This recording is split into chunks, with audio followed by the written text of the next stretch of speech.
Hello dear students, అందరికీ నమస్కారం. Welcome to our channel. Right dear students, ఈరోజు మనం డిస్కస్ చేయబోతున్నటువంటి one of the important topic ఏంటంటే ఎకాలజీ అని పిలుస్తామండి. ఎకాలజీ. మరి ఈ ఎకాలజీ అంటే ఏంటి, దీనికి సంబంధించిన బేసిక్స్ నుంచి కంటెంట్ డెప్త్లోకి మనం వెళ్ళే ప్రయత్నం చేద్దాం. ఓకేనా. సో అవర్ టాపిక్ ఏంటి అంటే, ఈరోజు టాపిక్ ఏంటంటే ఎకాలజీ అని చెప్పి మనం పిలుస్తామండి. ఏమని పిలుస్తాం? ఎకాలజీ. మరి ఎకాలజీ అంటే తెలుగులో ఆవరణ శాస్త్రం అని చెప్పి మనం పిలవడం జరుగుతుంది. ఏమని పిలుస్తామండి? ఆవరణ శాస్త్రం.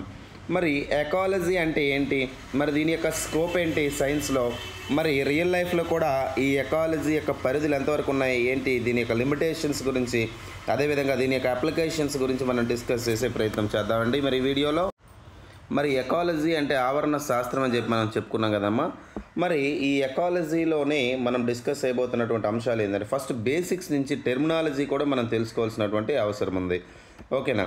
సో హియర్ ఎకాలజీ అనే పిలుస్తున్నటువంటి పదం ఏదైతే ఉందో, ఈ పదం ఎక్కడి నుంచి వచ్చింది ఏంటనేది మనం తెలుసుకుందాం అండి. అయితే ఎకాలజీ అనే టర్మ్ అనేది ఏదైతే ఉందో, ఓఐకేఏఎస్, ఐకాస్ అంటే లివింగ్ ప్లేస్ అని అర్థం నాన్న. లివింగ్ ప్లేస్ అంటే మనం నివసించి ఉన్నటువంటి ప్రదేశము. అదేవిధంగా లోగోస్ అంటే ఏంటి అంటే అధ్యయనం లేదా టు స్టడీ అని చెప్పి మనం పిలుస్తాం. సో వైకోస్ అండ్ లోగోస్ అని పిలుస్తున్నటువంటి రెండు పదాల నుంచి మనం తీసుకొని రావడం జరిగింది ఈ ఎకాలజీ. అయితే ఎకాలజీ అంటే ఏంటండి, మరి ఆవరణ శాస్త్రం అంటే ఏంటి అంటే, వాస్తవానికి మన చుట్టూ ఉన్నటువంటి పర్యావరణం ఏదైతే ఉందో, జాగ్రత్తగా వినండి, మన చుట్టూ ఉన్నటువంటి పర్యావరణం ఏదైతే ఉందో, ఈ పర్యావరణంలోని జీవులు వాటి యొక్క అనుకూలతలు ఏవైతే ఉన్నాయో, అంటే వాటికి సంబంధించిన పాసిబిలిటీస్ ఏవైతే ఉన్నాయో, ఆ జీవులు అనేవి చుట్టూ ఉన్నటువంటి పర్యావరణంతోనే ఓకేనా ఇంటరాక్ట్ అవ్వడాన్ని గుర్తుపెట్టుకోండి. The interactions between the environment with the organisms అంటే జీవులు మరియు చుట్టూ ఉన్నటువంటి పర్యావరణంతో సంబంధం కలిగి ఉండడాన్నే మన ఎకాలజీ లేదా ఆవరణ శాస్త్రం అని చెప్పేసి మనం పిలుస్తామండి. ఓకేనా. మరి ఇక్కడ ఉన్నటువంటి ఎకాలజీ అనే పిలుస్తున్నటువంటి పదం ఏదైతే ఉందో, ఓకేనండి, ఎకాలజీ అనే పదం ఏదైతే ఉందో, ఈ ఎకాలజీకి సంబంధించి ఎకాలజీ గురించి పూర్తి స్థాయిలో మనకి తెలియజేసినటువంటి శాస్త్రవేత్త ఎవరంటే ఎర్నెస్ట్ హెకెల్ అనే పిలుస్తున్నటువంటి శాస్త్రవేత్త. ఎవరినానా? ఎర్నెస్ట్ హెకెల్ అని పిలుస్తున్నటువంటి శాస్త్రవేత్త మొట్టమొదటిసారిగా ఆవరణ శాస్త్రం లేదా ఎకాలజీకి సంబంధించి ఇది పూర్తిగా బయాలజీలో ఒక బ్రాంచ్ అని చెప్పి మనందరికీ తెలియజేసినటువంటి శాస్త్రవేత్త. మరి మన చుట్టూ ఉన్నటువంటి పరిసరాలతో నేను చెప్పిన విధంగా ఇక్కడ ఉన్నటువంటి ఎకాలజీకి సంబంధించి మన చుట్టూ ఉన్నటువంటి పరిసరాలు ఏవైతే ఉన్నాయో, ఈ పరిసరాలతో జీవుల యొక్క సంబంధాలను గురించి పూర్తి స్థాయిలో తెలియజేసినటువంటి శాస్త్రవేత్త ఎవరంటే ఎర్నెస్ట్ హెకెల్ అంటారు. మరి ఇక్కడ ఉన్నటువంటి ఎకాలజీ అనేది ఏదైతే ఉందండి, ఈ ఎకాలజీ అనేది సాధారణంగా మనం రెండు గ్రూప్స్గా దీన్ని వర్గీకరిస్తామండి. ఓకేనా. ఎకాలజీని మనము రెండు గ్రూప్స్గా వర్గీకరిస్తాం. మరి రెండు గ్రూప్స్ ఏంటో మనం తెలుసుకునే ప్రయత్నం చేద్దామండి. ఓకేనా. సో ఎకాలజీ అనేది ఏదైతే ఉందో దీన్ని మనం రెండు గ్రూప్స్గా విభజించడం జరిగింది. అందులో ఫస్ట్ వన్ ఏంటంటే అటకాలజీ అని చెప్పేసి అంటే లేదా ఆటో ఎకాలజీ అని కూడా మనం పిలవడం జరుగుతుంది. ఏమని పిలుస్తామండి? ఆటో ఎకాలజీ లేదా అటకాలజీ అని చెప్పేసి పిలుస్తాం. అండ్ ద సెకండ్ థింగ్, ఓకేనా, సెకండ్ బ్రాంచ్ ఏంటంటే దీని నుంచి ఏంటంటే సెకండ్ బ్రాంచ్ సైనికాలజీ అని చెప్పేసి పిలుస్తారు. ఏమని పిలుస్తారండి? రెండో బ్రాంచ్ సైనికాలజీ అని చెప్పి పిలవడం జరుగుతుంది. ఓకేనా. సో ఫస్ట్ వన్ ఏంటంటే ఆటో ఎకాలజీ, రెండోది ఏంటంటే సైనికాలజీ అని చెప్పేసి మనం పిలుస్తాను. అయితే ఇక్కడ ఆటో ఎకాలజీ లేదా అటకాలజీకి సంబంధించినటువంటి అంశాలను మనం ఒకసారి అబ్జర్వ్ చేస్తే, ఓకేనా, సో చూడండి, ఆటో ఎకాలజీ లేదా అటకాలజీ అని చెప్పి మనం పిలుస్తున్నాం కదమ్మా. ఓకేనా. దీనికి సంబంధించి మనం డిస్కస్ చేసినప్పుడు ఏం మాట్లాడుకుంటామంటే, ఇది కూడా ఏంటి, ఆటో ఎకాలజీ అంటే ఏంటంటే ది ఎకాలజీ ఆఫ్ సింగిల్ స్పీస్ అని చెప్పి దీన్ని పిలుస్తాం. ఏమని పిలుస్తామండి? ఎకాలజీ ఆఫ్ సింగిల్ స్పీస్ అంటే ఏంటి అంటే ఏదైనా ఒక జాతికి సంబంధించినటువంటి జీవులు ఏవైతే ఉన్నాయో, గుర్తుపెట్టుకోండమ్మా, ఏదైనా ఒక జాతికి సంబంధించిన జీవులు ఏవైతే ఉన్నాయో ఆ జీవులు చుట్టూ ఉన్నటువంటి పరిసరాలతో సంబంధం కలిగి ఉంటే, అంటే నేను ఇక్కడ ఏం చెప్పాలనుకుంటున్నానంటే ఏదైనా ఒక జాతికి సంబంధించినటువంటి జీవులు ఏవైతే ఉన్నాయో ఆ జీవులు చుట్టూ ఉన్నటువంటి పరిసరాలతో సంబంధం ఏర్పరచుకుంటే దాన్ని మనం ఏమని పిలుస్తామంటే ఆటో ఎకాలజీ అని చెప్పేసి మనం పిలవడం జరుగుతుందండి. చాలా జాగ్రత్తగా గుర్తుపెట్టుకోవాల్సినటువంటి అంశాలు అన్నీ కూడా. మరి సైనికాలజీ అని చెప్పేసి అన్నమా ఈ పాయింట్స్ నోట్ చేసుకోండి జాగ్రత్తగా. ప్రతి పాయింట్ కూడా చాలా చాలా వ్యాలిడ్ ఉన్నటువంటి పాయింట్స్ అండి. ఓకేనా. మరి తర్వాత నేను చేంజ్ చేస్తున్నాను. సైనికాలజీ గురించి డిస్కస్ చేసే ప్రయత్నం చేద్దాం. దేని గురించి నాన్న? సైనికాలజీ. మరి సైనికాలజీ గురించి ఏం డిస్కస్ చేస్తాం సార్ మనం? ఈ సైనికాలజీ గురించి మనం ఏం తెలుసుకుంటామంటే, సో కేర్ఫుల్గా వినండి. ఓకేనా. సో నెక్స్ట్ ఏంటి? సైనికాలజీ అని చెప్పి మనం ఏమని పిలిచానన్నా? సైనికాలజీ. ఓకేనా. ఆటో ఎకాలజీ అండ్ సైనికాలజీ అనే దేని యొక్క వర్గాలుగా మనం తీసుకున్నాం? ఎకాలజీ యొక్క వర్గాలుగా మనం తీసుకున్నాం అనమాట. అయితే ముందు మనం ఏం చెప్పుకున్నామండి? ఆటో ఎకాలజీ అంటే ఏంటంటే ఒక జాతికి సంబంధించినటువంటి జీవులు ఆ జీవులు చుట్టూ ఉన్నటువంటి పరిసరాలతో సంబంధం కలిగి ఉంటే దాన్ని ఆటో ఎకాలజీ అన్నాం. మరి సైనికాలజీ అంటే ఏంటి సార్ అంటే, సైనికాలజీలో ఇది కూడా it is an ecological study. ఇది కూడా ఆవరణ శాస్త్రానికి సంబంధించినటువంటి అధ్యయనమే. ఇదేంటండి?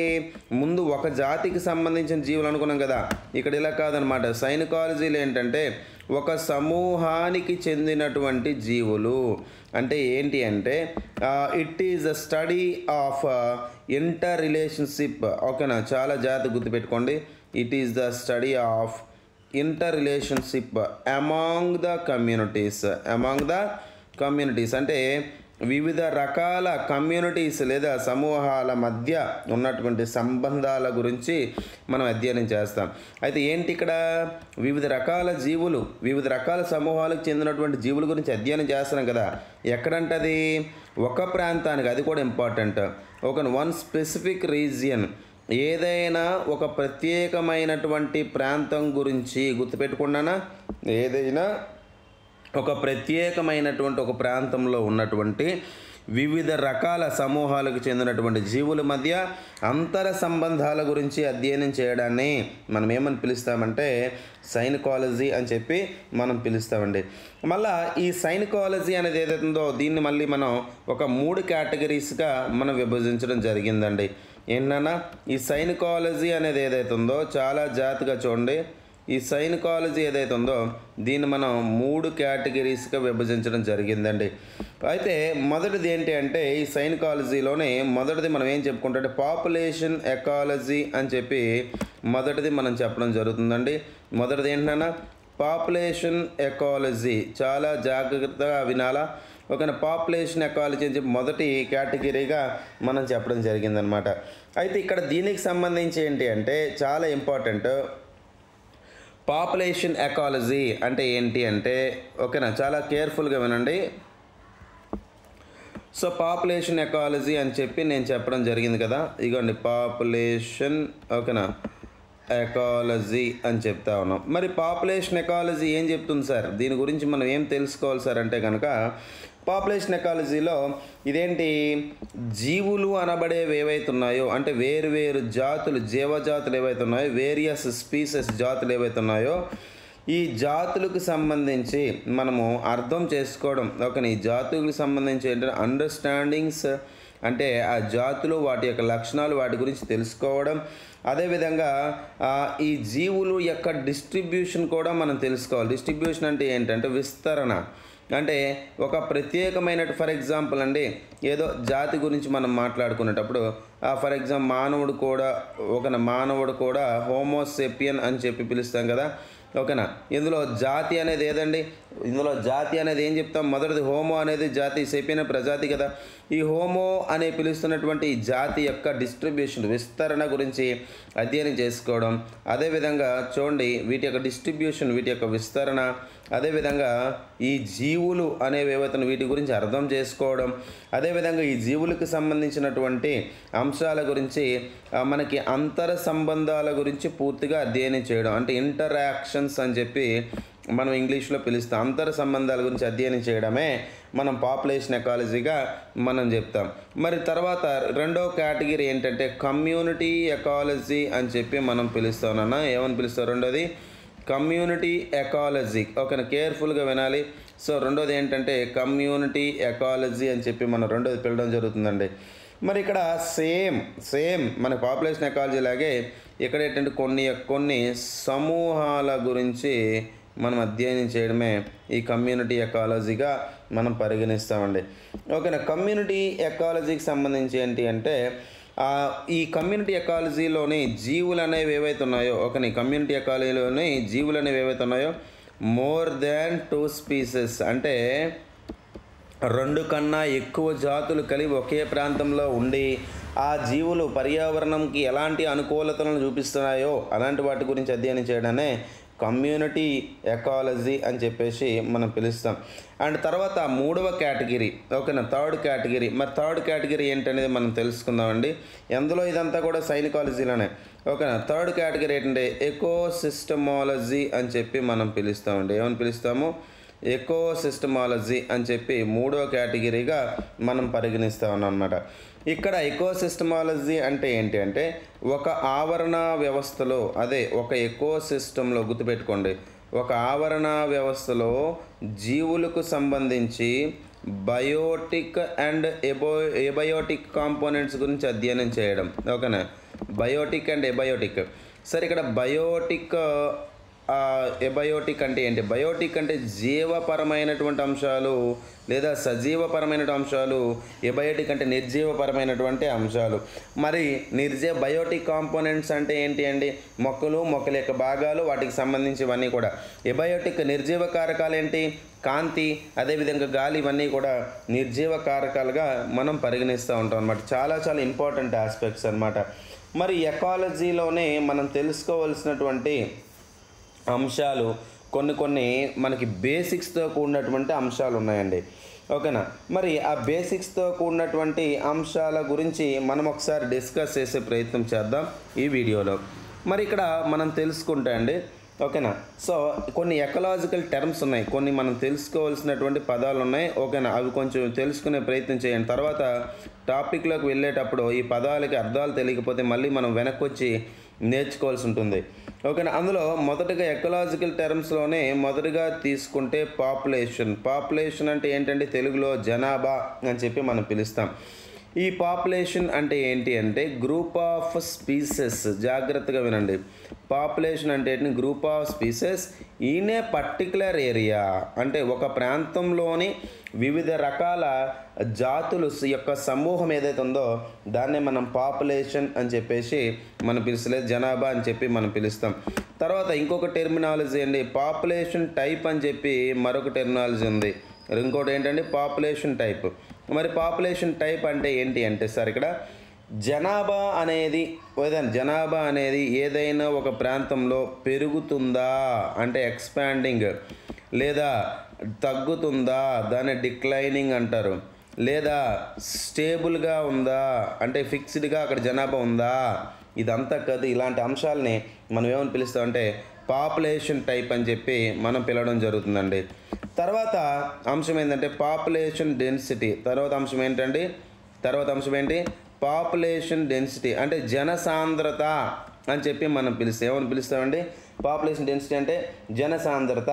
ఇక్కడ ఏంది అంటే ఇక్కడ జనసాంద్రత అంటే ఏదైనా ఒక జనాభా ఒక ప్రాంతంలో ఉండేటప్పుడు ఓకేనా కొంత ఏరియాలో కొంత విస్తీర్ణంలో ఎంతమంది ప్రజలు నివసిస్తున్నారో లేదా ఎన్ని జీవులు అక్కడ నివసిస్తూ ఉన్నాయో ఒక స్క్వేర్ మీటర్ ఏరియాకి, ఒక స్క్వేర్ కిలోమీటర్కి దాన్ని మనం ఏమని పిలుస్తుంటే పాపులేషన్ డెన్సిటీ లేదా మనం ఏమని చెప్తామంటే జనసాంద్రత అని చెప్పేసి మనం పిలవడం జరుగుతుంది. తర్వాత చాలా చాలా ఇంపార్టెంట్ ఆస్పెక్ట్ అండి. చాలా ఇంపార్టెంట్ డెఫినేషన్ ఏంటి అంటే తర్వాత డెఫినేషన్ ఏంటి? ఇమిగ్రేషన్ అని చెప్పి మనం పిలుస్తామండి. ఏమని పిలుస్తామండి?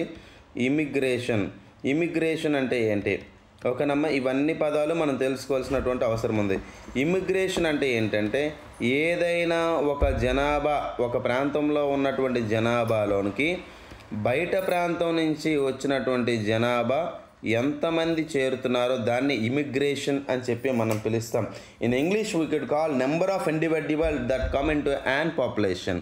ఒక పాపులేషన్కి ఎన్ని రకాల కొత్త జీవులు వచ్చి చేరాయో దాన్ని ఇమిగ్రేషన్ అని చెప్పి మనం పిలుస్తామండి.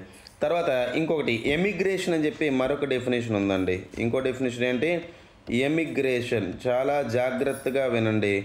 ఎమిగ్రేషన్ అంటే ఉన్న జనాభా నుండి ఎంతమంది బయట పాపులేషన్ అంటే బయట జనాభాలోనికి ఎంతమంది వెళ్ళి ఎంటర్ అయ్యారో దాన్ని ఎమిగ్రేషన్ అంటారు. ముందుదేంటి? ఇమిగ్రేషన్. తర్వాత ఏంటి అంటే అండి సెక్స్ రేషియో అంటే లింగ నిష్పత్తి అని చెప్పి మనం పిలుస్తాం. మరి సెక్స్ రేషియో అంటే ఏంటి అంటే అండి మనకి comparative percentage between male and female అండి. అంటే స్త్రీ పురుష జనాభా మధ్యలో ఉన్నటువంటి నిష్పత్తి పోల్చి చెప్పడాన్ని మనం ఏమని పిలుస్తామంటే సెక్స్ రేషియో అని చెప్పేసి మనం పిలుస్తూ ఉంటామండి. ఓకేనా? చాలా చాలా ఇంపార్టెంట్ ఈ టెర్మినాలజీ అంతా కూడా. మరిన్ని టెర్మినాలజీని మనం నెక్స్ట్ వీడియోలో డిస్కస్ చేసే ప్రయత్నం చేద్దాం. అంతవరకు మన ఛానల్ని సబ్స్క్రైబ్ చేయండి, లైక్ చేయండి, షేర్ చేయండి. మరిన్ని వీడియోస్ కోసం మన ఛానల్ని సబ్స్క్రైబ్ చేయండి. Right, thanks for watching this video. Thank you very much.